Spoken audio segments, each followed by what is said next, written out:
Class first حصہ غزل، دوسرے شاعر حیدر علی آتش۔ پہلی غزل کا مطلع پیش نظر ہے۔ ہوائے دورے مے خوشگوار راہ میں ہے، خزاں چمن سے ہے جاتی بہار راہ میں ہے۔ مفہوم تازہ ہوا آمد بہار کی علامت ہے، امکان قیام امن و خوشحالی کا اظہار ہے۔ تشریح غزل کے اس مطلع میں شاعر نے آمد بہار کا مضمون باندھا ہے۔ مست کر دینے والی ٹھنڈی ہوا راستے میں ہے۔ یہ ہوا اپنے اندر شراب کا سا نشہ رکھتی ہے۔ اس کے چلنے اور لگنے سے شراب کے جام حرکت میں لانے کو جی چاہتا ہے۔ یہ ٹھنڈی ہوا اس بات کی علامت ہے کہ خزاں کا موسم جا رہا ہے اور بہار کا موسم آ رہا ہے۔ اب ہر طرف تر و تازگی ہوگی، پھول کھل اٹھیں گے، سبزہ ہی سبزہ ہوگا، لطف میں اضافہ ہو جائے گا۔ آتش نے اسی حوالے سے فرمایا، آئے بہار جائے خزاں ہو چمن درست، بیمار سال بھر کے نظر آئیں تندرست۔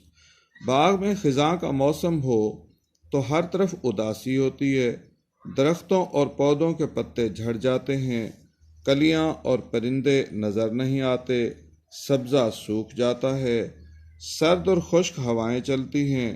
جب بہار کا موسم آتا ہے تو ٹھنڈی ہوائیں چلتی ہیں، تازہ سبزہ اگاتا ہے، پرندے سریلے گیت گاتے ہیں، کلیاں کھل اٹھتی ہیں، پھول جا بجا نظر آتے ہیں، رنگوں کا ایک سیلاب نظر آتا ہے، ہر طرف تر و تازگی اور خوشی کا سما ہوتا ہے۔ جیسا کہ علامہ محمد اقبال نے فرمایا، پھول ہیں صحرا میں یا پریاں قطار اندر قطار، اودے اودے نیلے نیلے پیلے پیلے پیرہن۔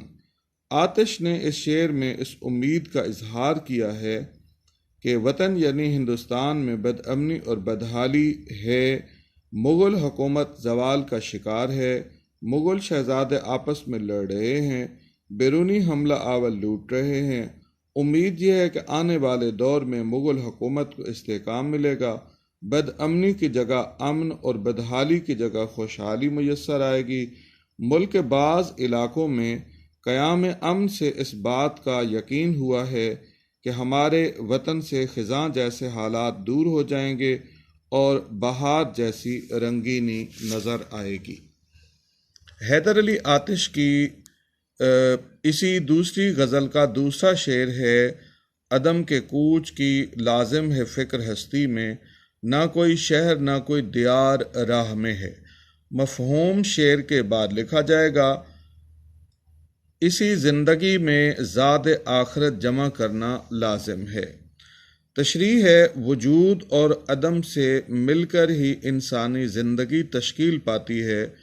وجود یعنی ہستی کا سفر تکمیل پا کر عدم یعنی فنا کے سفر میں تبدیل ہو جاتا ہے، لیکن اس دوسرے سفر کے لیے زندگی ہی میں تردد کرنا پڑتا ہے۔ وہی لوگ کامیاب و کامران ٹھہرتے ہیں جو زندگی ہی میں آخرت کے لیے ذات راہ اکٹھا کر لیتے ہیں۔ ارشاد نبوی ہے، الدنیا مزرعۃ الآخرہ، دنیا آخرت کی کھیتی ہے۔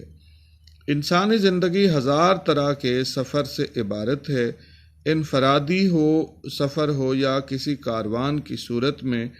اجتماعی مسافت انسان کو مشکلات کے علاوہ قدم قدم پر کئی طرح کی سہولتیں بھی حاصل ہو جاتی ہیں۔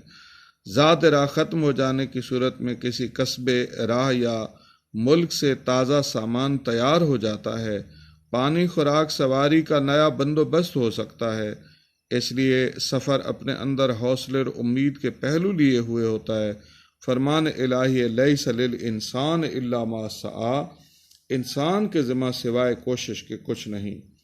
سفر کے برعکس ایک سفر عدم بھی ہے، جہاں راستے میں ذات راہ کا کوئی امکان نہیں۔ موت کے بعد انسان اس راستے پر خالی ہاتھ، خالی دامن اور بے یار و مددگار ہوتا ہے۔ راستے میں سستانے اور اسباب سفر حاصل کرنے کا کوئی موقع نہیں ملتا۔ اس جادہ عدم میں سوائے اپنے اعمال کے کچھ اور کام نہیں آتا۔ کہیں کیا جو پوچھے کوئی ہم سے میر، جہاں میں تم آئے تھے کیا کر چلے۔ راہ عدم کو کامیابی سے طے کرنے کے لیے عرصہ حیات میں ذات راہ تیار کرنا پڑتا ہے۔ اس کوچ کے لیے زندگی ہی میں توشہ تیار کرنا پڑتا ہے۔ یہ توشہ نیک اعمال کا ہے۔ خدا اور اس کے رسول کے راستے پر چل کر ہی نیک اعمال کی گٹھڑی باندھی جا سکتی ہے۔ دنیاوی سفر اور اخروی سفر کے فرق کو بڑی عمدگی سے واضح کیا گیا ہے۔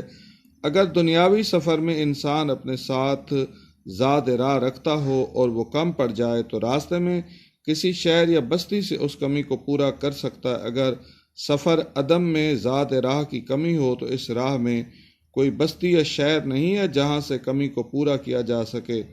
آخرت کے سفر میں موت کی تلخی، قبر کی وحشت اور عالم برزخ کی سختی کو عمل صالح کے ذریعے دور کیا جا سکتا ہے۔ اس عمل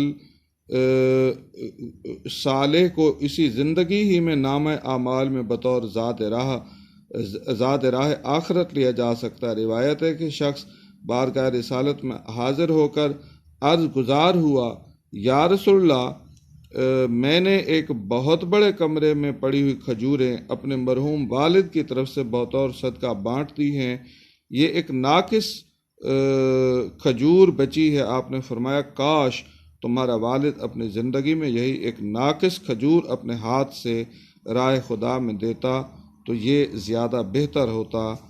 بقول شاعر، جس کام کو تو دنیا میں آیا تھا اے نذیر، خانہ خراب تجھ سے وہی کام رہ گیا۔